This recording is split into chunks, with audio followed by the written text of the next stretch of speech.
Well, it is still the record. It has not changed. Arsenal are unbeaten against Real Madrid. In the season of 2025, in the season of 2005-2006, draw at Emirates, win at Santiago Bernabeu. Season of 2024-2025, 3-0 win at Emirates, 2-1 win for the club of Arsenal. Arsenal have gone ahead, obviously knock out the side of Real Madrid by 5-1 on aggregate, and Arsenal have obviously gone ahead to go into the semi-finals. And guess what? Looks like it has been boys against men. You understand? Real Madrid were the boys and Arsenal were the men, and Arsenal really kept their composure very, very well. And I tell you what, there is no way Real Madrid could obviously overturn this game of football, because if you've gone ahead to watch this game of football, you need to eat that. Maybe they would put up a show, but guess what? Arsenal were really composed on the occasion. Closing the roof couldn't obviously save the side of Real Madrid. And now, when that story really came out, you saw memes come out on social media that rice boils well when its lid is on top, and the roof of Real Madrid was referred to as the lead, and the fans of Arsenal are like, rice will boil you or will cook you well if the lead is on top. And guys, it really happened. Declan Rice was one of the shining players out of the many that Arsenal fielded onto the field of play. Let's see, close to 300 likes much on this video. Arsenal making history. And I remember the last time Arsenal played in the semi-finals of the Champions League, I think that was 2008-2009 season, and it was Man United that knocked them out. But we are obviously going to be coming up to let you know about more of that in the coming sessions. But this time round, we are talking Real Madrid 1, Arsenal 2, an aggregate of 1-5 in there for you. This game of football started off very well, and Real Madrid was really sending threats into the final third of the pitch. And we all knew to it that even the former president of Real Madrid came up and told us that all they wanted was to get a first goal in the first 15 minutes. And he was like, that will happen.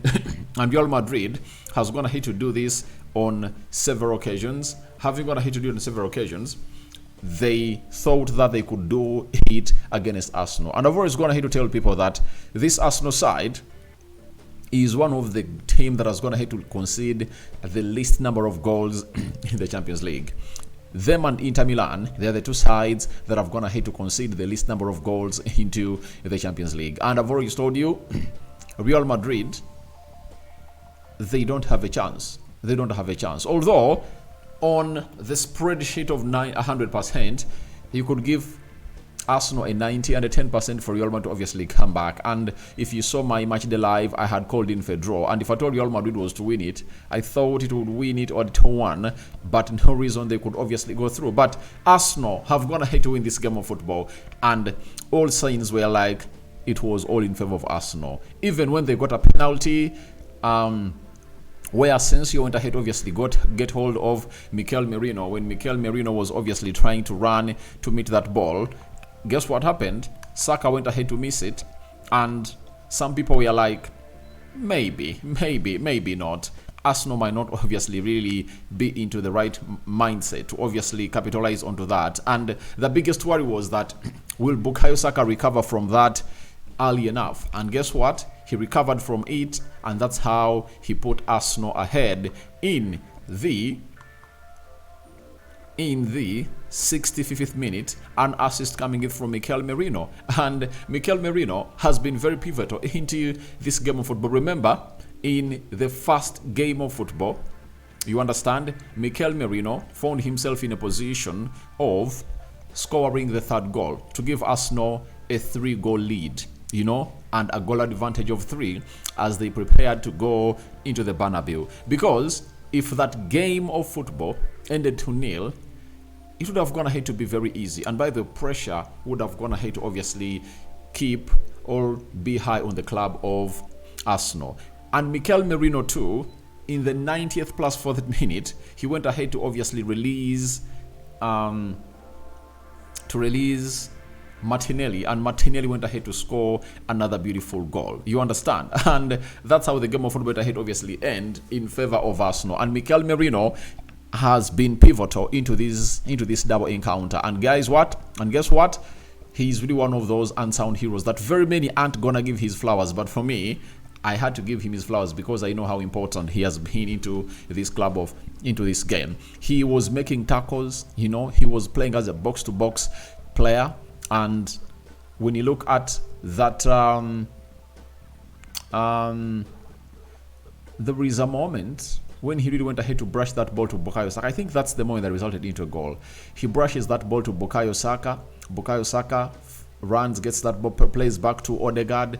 Odegaard finds Rice. Rice gets the ball back to Odegaard. Odegaard finds Merino. Merino reads the run of Bukayo Saka into the central axis of the 18-yard box area of Real Madrid like a book, and Saka dinked that ball over the goalkeeper Thibaut Courtois, But after Arsenal scored the first goal, obviously there was a very huge mess where William Saliba was really pressed, and that press resulted into Real Madrid leveling the game through Vinicius Jr. But I was 100% confident that however much Real Madrid had leveled up the game in the 67th minute. 2 minutes later, after Arsenal had gone ahead obviously get the lead, I was 100% sure they are not obviously gonna do anything better than what they really put up onto the field of play. So that's exactly what really happened in the field of play, and Arsenal dominated, not in possession, but in everything they really wanted. Every time Arsenal wanted to really have that ball possessive, they possessed it, and defensively, they are really very organized. The organization of Arsenal was really top notch. And I would like to talk about Lewis Skelly. Guys, have you seen how Lewis Skelly has gone ahead to play? There is a stat I had the commentator really play that Real Madrid last got knocked out at the quarterfinals 24 years ago, and this guy, I think they were knocked out by Lyon or Monaco, one of the teams from France. But Lewis Skelly was not yet born. And when you look at how Lewis Skelly played today at the Emirates, it looked like he had been, at the Bernabeu. Looks like he had been playing at the Bernabeu, Santiago Bernabeu, for the very longest period of time possible. And that is Lewis Skelly for you. So, he has gone ahead to obviously announce himself as the first choice left back for the club of Arsenal.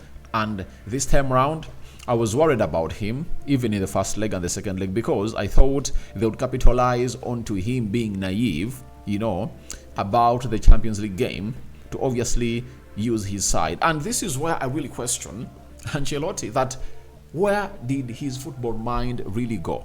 If I'm this guy, I would have gone ahead to deploy Kylian Mbappe against this boy, because there would have gone ahead to obviously result something good, because we've seen Kylian Mbappe play well onto the right attacking side of the midfield.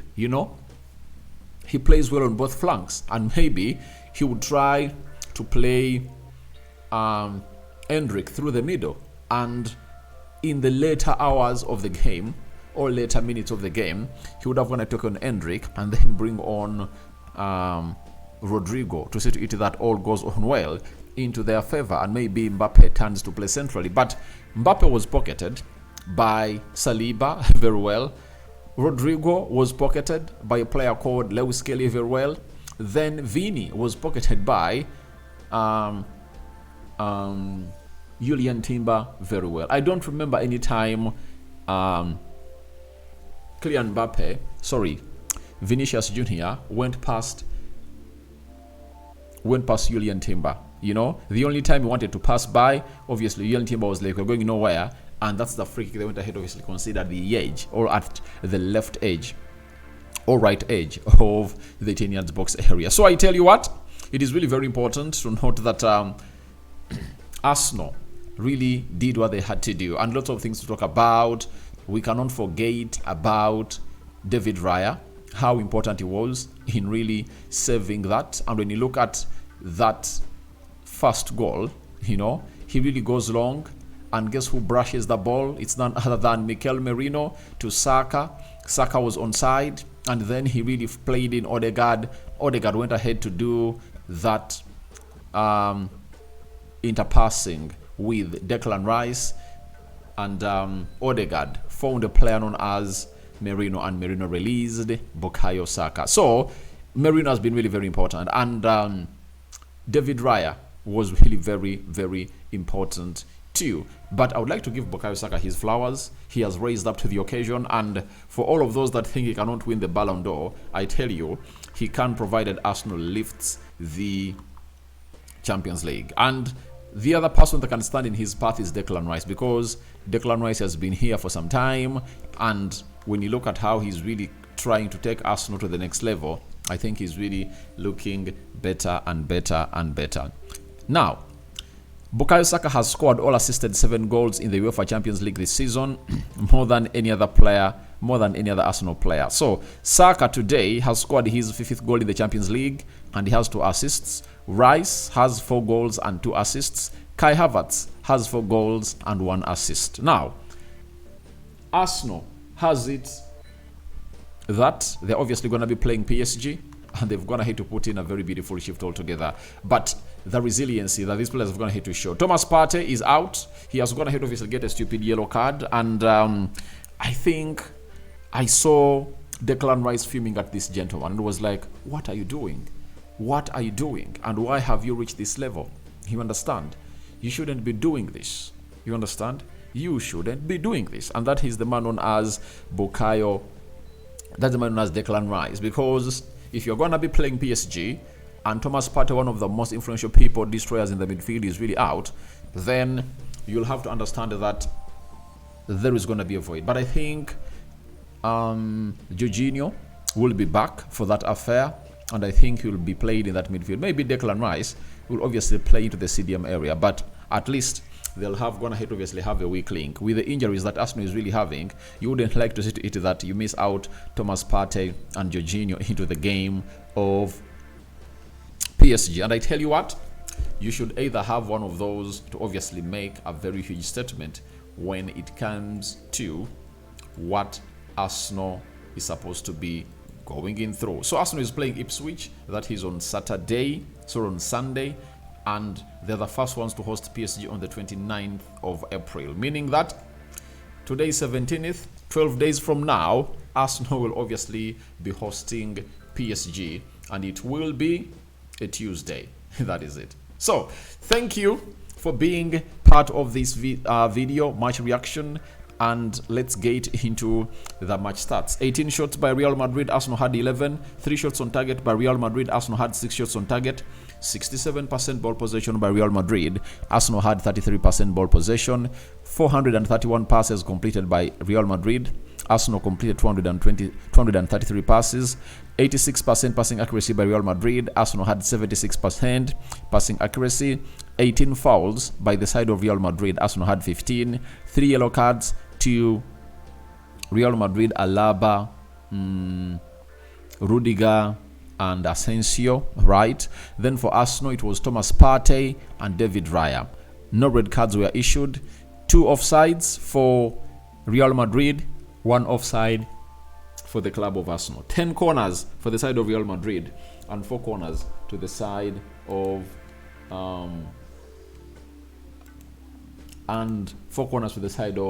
Arsenal into the mix. So guys, that's what we had for you as far as this beautiful encounter was really concerned, and I'm calling in for your reactions into the comment section below. But let's talk about Carlo Ancelotti. Fabrizio Romano came out and obviously put out a post that Carlo Ancelotti's future will be determined by the result from the game of Arsenal, and he told us that Alonso has, for the longest period of time possible, wanted to be the next coach of Real Madrid. You understand? So if he wants to be the next coach of Real Madrid, that means he now has the chance, and there is no way Florentino Perez will obviously go ahead and keep this man around here.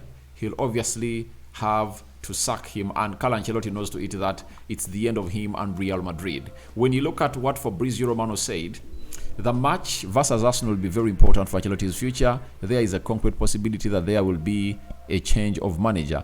1 week ago, it was a 50-50 situation. Now, it could really change quickly after Arsenal's match. So, obviously, they are going to look beyond Carlo Ancelotti because he cannot obviously execute what the board, headed by Florentino Perez, is really expecting. But this will be blessing these guys for the team, for the people that really support Brazil, because for Brazil, you have always gone ahead to want to get in this guy to your national team. And I tell you, you might have him when he's sacked, though his contract ends in 2026. When he's sacked, then I think Brazil will obviously go after him. And I know Carlo Ancelotti won't really want to go in to manage another club. He'll go for the national team and maybe try to win the World Cup. And I know Brazil, with the quality they have, getting Carlo Ancelotti in there, I know he'll obviously do wonders for them. So we sign out for now. See you later. I'm going to return with the player ratings in here onto our channel. Bye-bye for now. Rokani David remains my name. And hope you guys are really having fun wherever you are. Arsenal fans, congratulations. You are into the semi-finals. You are taking on PSG.